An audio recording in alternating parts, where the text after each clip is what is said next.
रज में परल बानी देखी सब देवता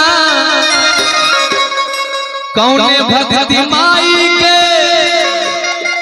बैठा वाले होने वाला बैठा वाले होने वाला चाल लूनू की झुनू की के चलेला बगवा संगे संगे भैरो भैया रखबार दुनिया में सोर भैया कि माई डोली चढ़ी चलली से बग घड़वा छा गईला मोर भाई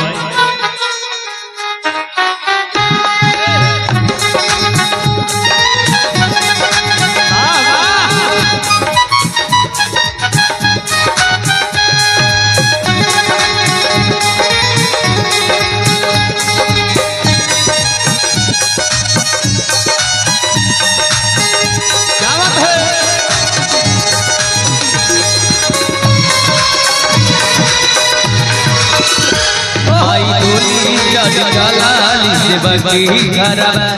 माई डोली चढ़ चलाली से बग घरवा डोलिया के बगबू कहार दुनिया में सोर भइलबा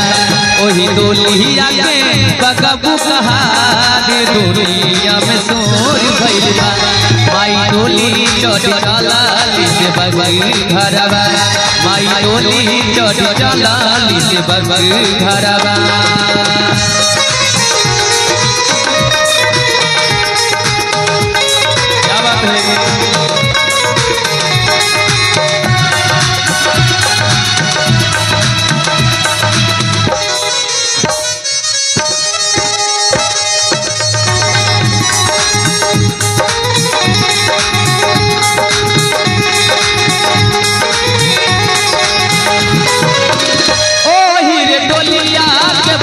कहरावा ओही रे चमक से भइला उजियारावा ओही रे डोलिया के बाबा कहरावा ओही रे चमक से भइला उजियारावा भइला उजियारावा काल रूनू की झुनू की के चलेला बगवा काल रूनू की झुनू की के चलेला बगवा संगे संगे भैलो भैया रखबार दुनिया में सोर भइलबा संगे संगे भैलो भैया रखबार दुनिया में सोर भइलबा माई डोली चढ़ चलाली से बग घरवा माई डोली चढ़ चलाली से बग घरवा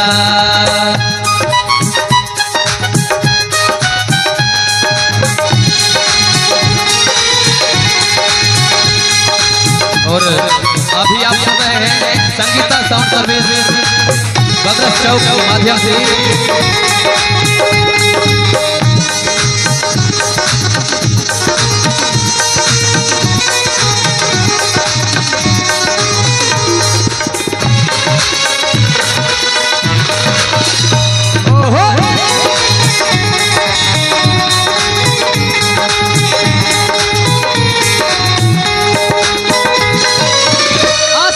में पाराली पानी देखी सब देवता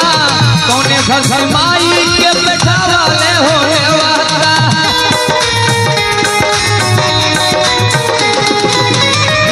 रज में पाराली पानी देखी सब देवता कौने घर से माई के बैठा वाले होने वाला बैठा वाले होने वाला सज धाजा के चलेली माई बेटा घरवा भाजा के चलेली माई बेटा घरवा संगे संगे भैरो भैया रखबार दुनिया में सोर भइलबा संगे संगे भैरो भैया रखबार दुनिया में सोर भइलबा लेकिन भैया चुप जा पर कि काहे कहल गइल बा कि देखा देखी कइला से कुछ न होई कि जब ले ताली न बजे बाबा न खुश न होई। ए बुलावे के बाद एक बार जोरदार ताली बजा दी भैया, जोरदार ताली बजा के आई कि सजत भजा के चलेली माई बेटा धरवा संगे संगे भैरो भैया रखबार दुनिया में सोर भइल बा माई डोली चढ़ चला से बगी घरवा माई डोली चढ़ चला से बगी घरवा।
चाल रूनो की झुनुकी के चलेला भगवा चाल रूनो की झुनुकी के चलेला भगवा संगे संगे भैरो भैया रखबार दुनिया में सोर भइल बा संगे संगे भैरो भैया रखबार दुनिया में सोर भइल बा माई डोली चढ़ चला से बगी घरवा